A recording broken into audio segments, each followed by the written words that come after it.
Ferrari enjoyed their most dominant period from 2000 to 2004 when Michael Schumacher was driving for them.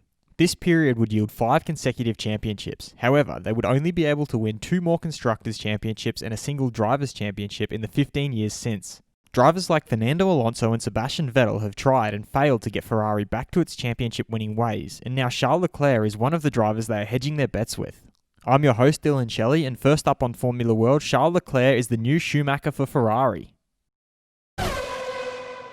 Former F1 test driver turned pundit Davide Valsecchi began by looking at the impact Leclerc has already had with Ferrari and spoke about the faith Ferrari has placed in him. Charles has already shown that he can perform at the level of Sebastian Vettel. Now that Ferrari has decided to go for the world title with him, it indicates that the team has the utmost confidence in the driver. He also gave his thoughts on the trouble Ferrari might have in managing their 2020 lineup of Leclerc and Sebastian Vettel. It's a good decision because I think Ferrari will have a lot of trouble managing Leclerc and Vettel. In 2019, there were already 3 battles between the two drivers. It looks like Leclerc is going to be the new Schumacher for Ferrari. His time has now come to fight for the World Championship. Kubica reflects on 2008 season. Robert Kubica was a highly rated driver and was seen by many F1 experts as a future world champion. A horrific crash in a rally race would cut his career short, and even though he would return to F1 in 2019, he could never achieve the greatness many had earmarked him for. He, however, did have a great season in 2008, with him leading the championship at one point. He recently looked back at that season and explained how it was the only chance he had to win the championship. We didn't have the fastest car, that's a fact. Normally the fastest car would win the championship, but not in this case.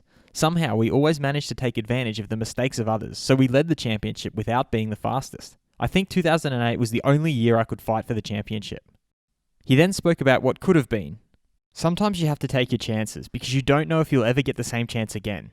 I still have some regrets about it, but I also feel I was fortunate to be in that position, because there are many talented drivers who never had that chance. Fast feed.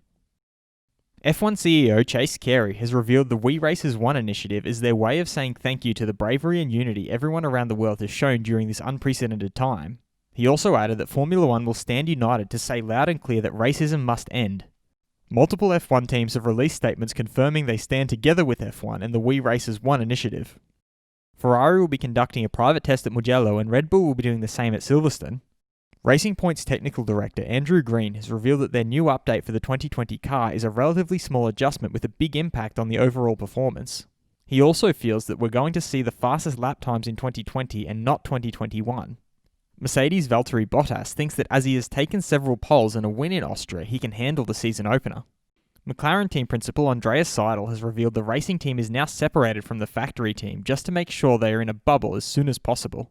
Renault's F1 managing director Cyril Abitbol has revealed that he wants to see the speed of Zhou and his colleague in the academy Christian Lundgaard. They are both very competitive and good options for 2021.